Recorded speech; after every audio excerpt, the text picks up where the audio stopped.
Hello, my friend. If you are interested in investing in 3 or 4 unit properties on the north side of Chicago, you're going to want to stick around because I'm about to go really deep into the numbers, comparing all the different neighborhoods of the north side of Chicago to each other in terms of all the different metrics that you most likely care about as a real estate investor, including cap rate, the 1% rule, prices, growth rate, and of course, rental revenue, since that's what will actually be earning you the income. If this is your first time meeting me, my name is Jake Lyons. I'm a realtor here in the Chicago area with Berkshire Hathaway and owner of the ChicagoHomesource.com, as well as this YouTube channel slash wherever you're watching this. And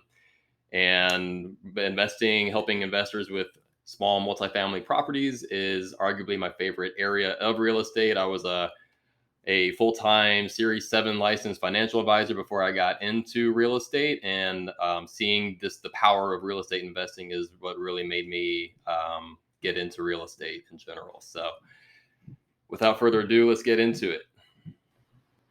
Before I dig too deep into the numbers, I thought it might be helpful to define what I actually mean by north side of Chicago. In case you're new to Chicago or you just want to see what I mean by north side and what neighborhoods are kind of defined that way. So this is Chicago here. There are 77 community areas of Chicago. That's not to be confused with neighborhoods, because there's probably like 200 neighborhoods in Chicago that fall within sort of the boundaries of these 77 areas. So let's zoom in here to the north side, and this is the area that we're focusing on. So the near north side, you can find areas like the Gold Coast, Old Town, River West, Streeterville, River North, places like that are places that you might have heard of that are within the boundaries of the near north side. You have Lincoln Park, Lakeview, so East Lakeview, Wrigleyville is in Lakeview. Next to Lakeview, you have North Center, Roscoe Village, and Roscoe Village is kind of the main little mini neighborhood that you might have heard of within the confines of North Center. Above North Center, you have Lincoln Square. Fun fact: the area that I call home. So here you'll have part of Ravenswood. Ravenswood is kind of a tweener neighborhood. There's parts of Ravenswood are in Lincoln Square. Parts of it are arguably over here in Uptown. Even though it doesn't really say it here, but yeah, whatever you want to define it. Uptown has Buena Park in it, Sheridan Park, some other little mini neighborhoods like that, little areas, not little, but areas you might have heard of. Up above that is Edgewater. Andersonville is a very popular neighborhood that you might have heard of that is within Edgewater. Edgewater has some really nice buildings over here, like right along the lake. So if you're looking for reasonably affordable, pure just lake view, beach view condos, Edgewater is a good place to look for that. So is actually Rogers Park. Loyola University is in Rogers Park. Rogers Park is the furthest north that the city goes, and then just to the west of Rogers Park is West Ridge. Otherwise, a lot of people will call this West Rogers Park. Peterson Park is in West Ridge and other areas like that. But for the sake of this analysis here, this is what I am calling the north side of Chicago. All right, now that we've established what the north side of Chicago actually is, let's get into some of the numbers stuff here, shall we? So I would say the most important first step would be just to figure out, okay, how much will it actually cost to get into one of these buildings? So this is all, by the way, based on just average numbers taken from the MLS of the past year as of about midway through 2021, going back to about midway through 2020. So just that 12-month window, just the average price of 3 and 4 units that were sold, that were actually closed, the price of the closed price in all these different areas, and those are the numbers that we're looking at here. Fair enough. So for blue, The blue columns we're looking at are 3-unit properties. The red columns we're looking at are 4-unit properties. As you might expect, the 4-unit properties are a little bit more than the 3-unit properties. Me personally, I would have expected 4-unit properties to be significantly more than 3-unit properties because of the fact that you're bringing on a whole new stream of income. But that is rarely the case. And you'll see the sort of positive repercussions of this little mini phenomenon in the future metrics that we get into. Just the more units you have, typically the more bang for the buck you get to benefit from. This is the reason I don't, for the sake of this analysis, I don't even really mess with 2-unit properties that much. I mean, nothing against 2-unit properties. They can be great, especially for an owner occupant situation. All of these are great for owner occupant situations. But I just, in my opinion, if you're really trying to reap the most rewards of kind of being a landlord as well as maybe living in the building or not, just three units is kind of the sweet spot. 4 units is even better in my experience and my estimation. So to get into this, I mean, the graph kind of speaks for itself, right? There weren't enough. Rogers Park, you might see, doesn't have a red bar. That's just because there were not enough 4-unit properties sold in Rogers Park to have a solid estimation on that. There are plenty of bigger multi-unit properties in Rogers Park. There's a lot of, big like 12-unit, 20-unit type properties in Rogers Park, and a decent amount of 3 flats, but for whatever reason, there's not that many 4 flats, at least not that were sold last year. Lincoln Park is pretty much always going to be the most expensive, neighborhood in anything. I never really care to get too deep in the weeds of like why, why these are why certain neighborhoods are more expensive than others or cheaper than others. I just kind of let the numbers speak for themselves. The numbers are what they are, and supply and demand, for whatever reason. There's a lot of demand to live in Lincoln Park. It's a very nice place to live. It's right. It's a nice park there. The zoo, close to downtown. You can keep on making guesses as to why, but that's what's going on. So Lincoln Park is definitely the most expensive, for 3 flats. And also the kind of oddly the only one where 3 flats came out to be a little bit more than 4 flats. But either way, you're spending well over $1 million, 1.2, 1.3 to get into any of these. Same with Lakeview. Lakeview is also definitely a very Lakeview is. I always make the joke that like Lakeview is like the first neighborhood that people move to because they just think like, oh, Lakeview, that sounds nice. It's on the lake. I have a view of the lake. It's close to everything. Wrigley Field, I know what that is. Let's move there. And then they move there for the first couple of years, and then kind of as they live in Chicago, realize like, oh, there's actually a lot of other really cool neighborhoods too. Maybe I'll move somewhere else. Not that Lakeview's bad. Lakeview's great, but that just is a trend that I see a lot. Edgewater, it starts going down. Rogers Park for whatever. Rogers Park and Westridge, for whatever reasons are on the lower end of the north side. Anyway, I've probably already talked about this slide too much. Let's get into the rents and start kind of comparing. Okay, now we know the values of the properties. Let's see how they compare to the values of the rents, and then from there we'll see, actually what kind of ROI we can expect. Average rent per bedroom count per neighborhood. This is a very important slide, as this pretty much determines, what kind of income, what kind of revenue you actually have coming in from these different areas. The 4 bedroom, this over here is kind of ridiculous. Clearly a big outlier, kind of throws off the rest of the graph, but yeah, I think we can still work with it. This is the near north side, so 4 bed units in the near north side, so that's like River North and Gold Coast and places like that. There really aren't a ton of 3 and 4 unit properties there anyway. Most of this data is probably coming from like bigger high rises that have all kinds of amenities and things like that. So we can not throw that out, but it doesn't really pertain to the rest of what's going on here.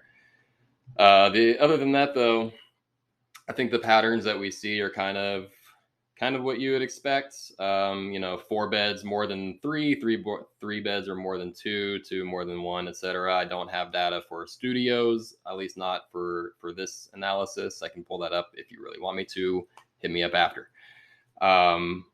Lincoln Park, you can see like the just looking at the just looking at the orange bar, which is just the overall average rent.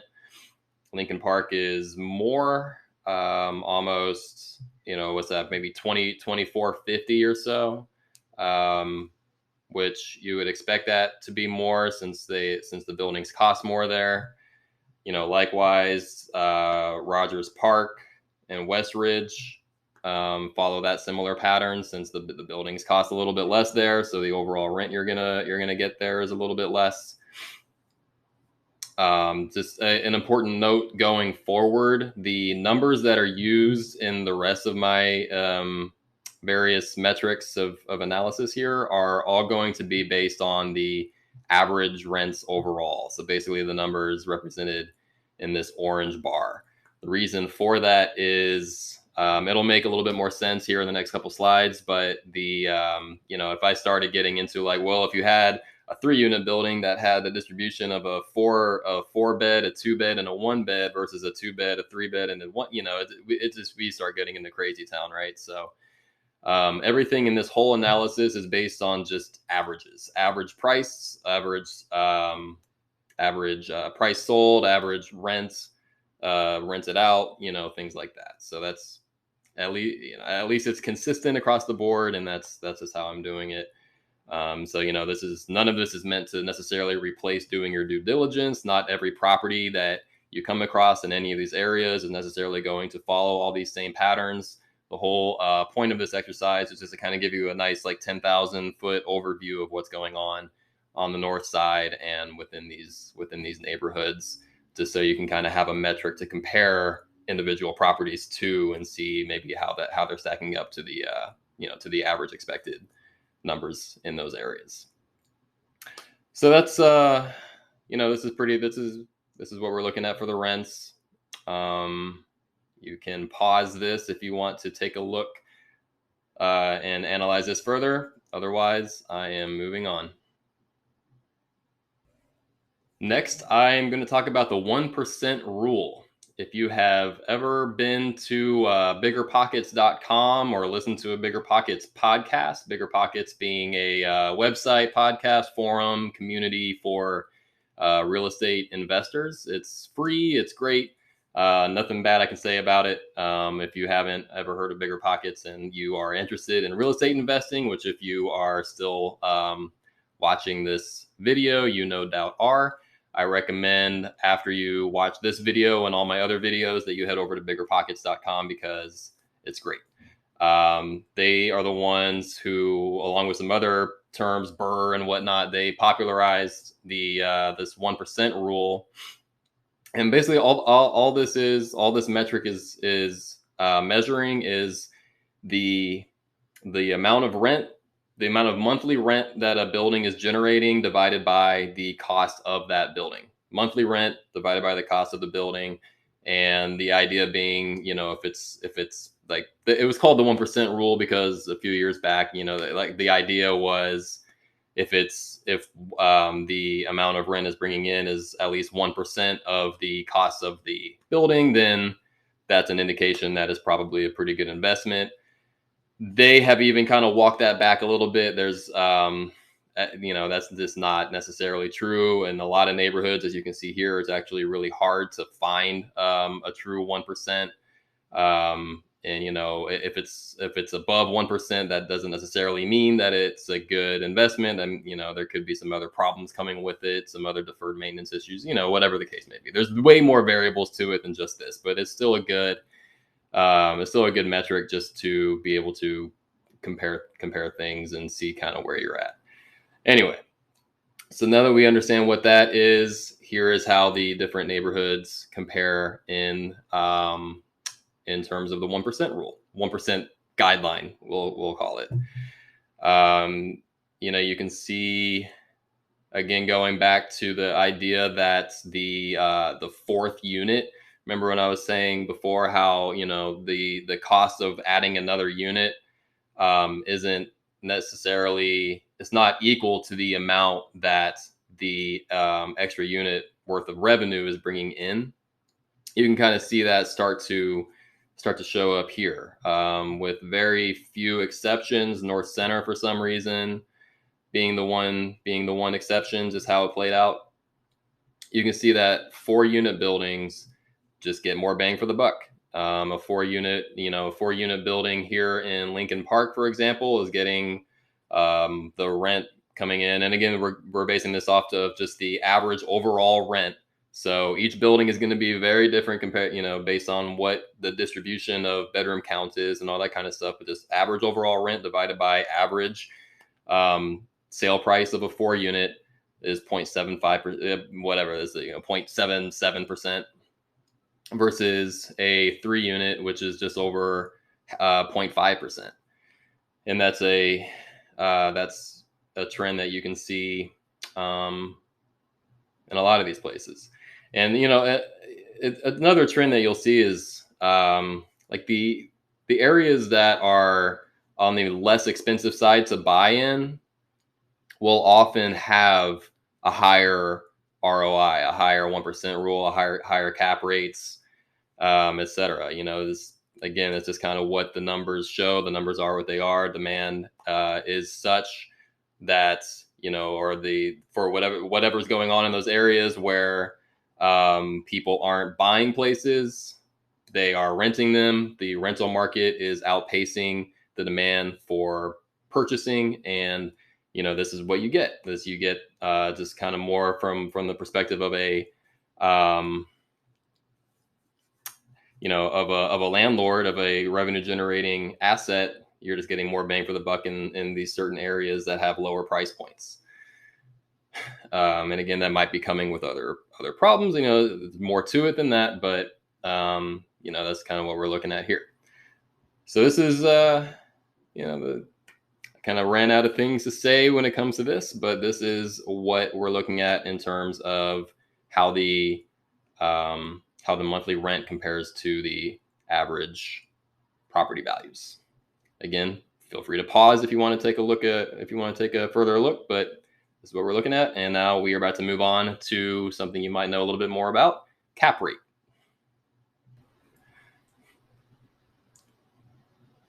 Perhaps the most common term you'll hear in the real estate investing community is when people refer to building as in terms of what the cap rate for the building is. So you'll often hear somebody say, yeah, I bought a 6 cap over in Lakeview, or a 2 cap in some other area, or a 12 cap, something like that. What they are talking about when they say that is they are referring to this metric right here. So what a cap rate is the net operating income, the annual net operating income divided by the market value of the property. So it's a little different than what we just went over, which was the 1% rule, which was sort of the gross monthly rent divided by the market value of the property. This is the net annual revenue divided by the market value of the property.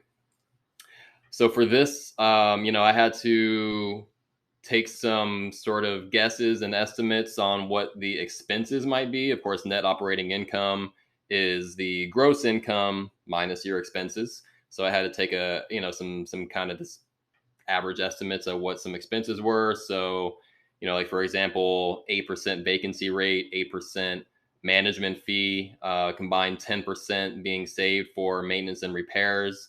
I think I had 1.5% for property taxes. I had something in there for insurance and different utilities, things like that. The important thing is that it's consistent across the board, and so this isn't going to be perfect. This is kind of a little bit more art than science, at least on this one, but it's still, for our purposes, I think helpful to at least see how they all compare in this way. So that said, what we're looking at here are the cap rates. So anywhere from, looks like the lowest average is, three unit buildings in Lincoln Park are getting about a 3 cap. So you can kind of see that as it's like a 3% ROI almost. Not quite that, because ROI is kind of a bit more in terms of cash on cash return, which is essentially what's the return of the actual amount of money you have in the deal. I have numbers on that, but those start getting kind of convoluted. There's so many variables, like, how much money you're bringing to the table, what the interest rates are, what the points are, and things like that. So I tried to get into the weeds with that, but I just felt like it would have been too hard to explain in this setting. But I do have those numbers if you're interested.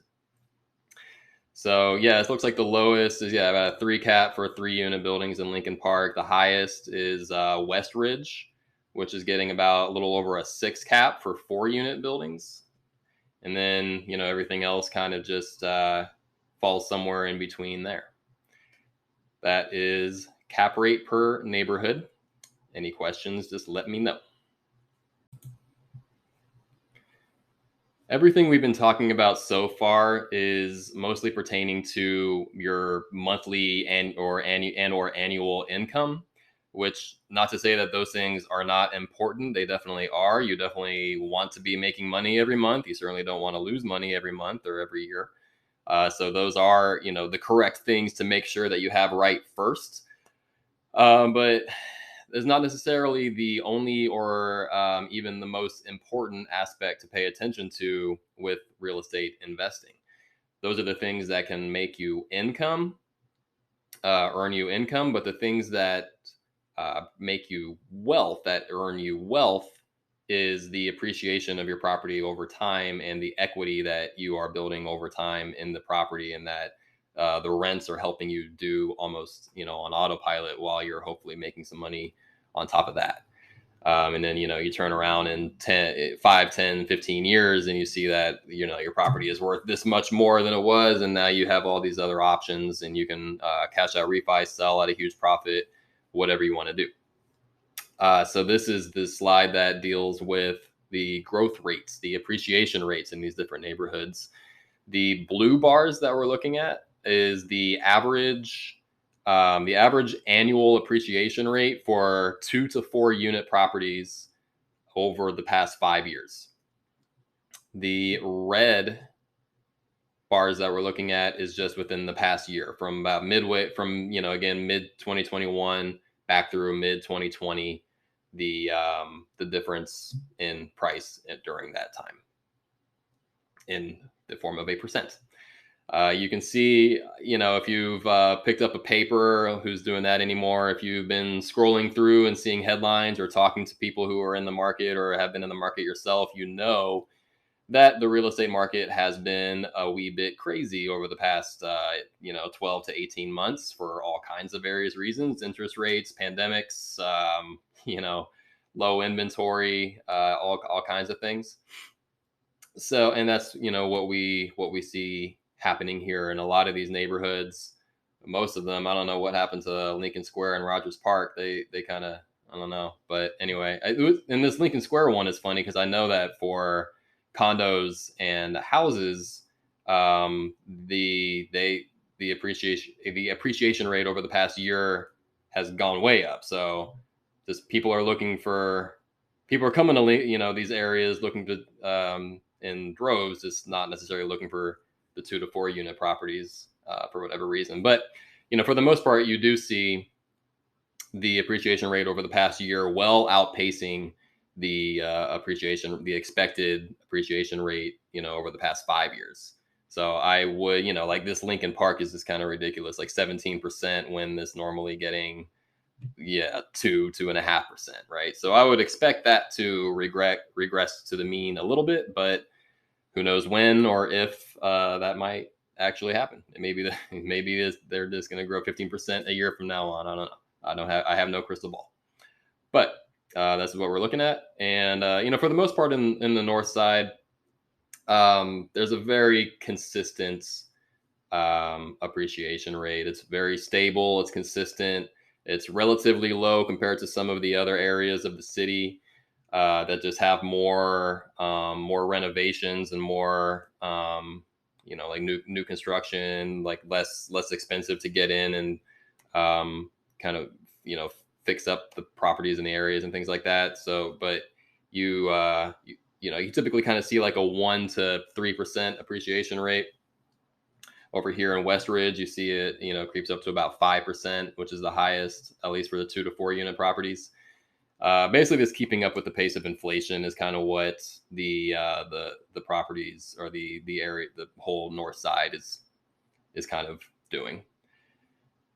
So this was my brief discussion on the 5 and 1 year growth rates. Any questions, let me know. Hope that was helpful.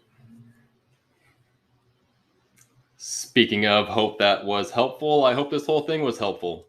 I'm done now. If you got something out of this, if you thought that this was beneficial to you and think it might be beneficial to others, I would hope that you would subscribe, share, link. What does link mean? Like, comment. Just do the thing that indicates that you liked this and want some more of it.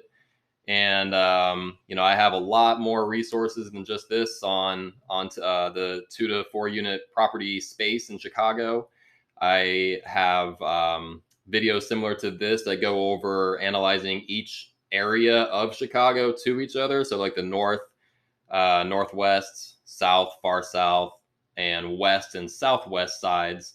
And then so I compare all the sides to each other. And then I also have videos like this one, going deeper into those different sides of town, into the neighborhoods of those sides of town as well.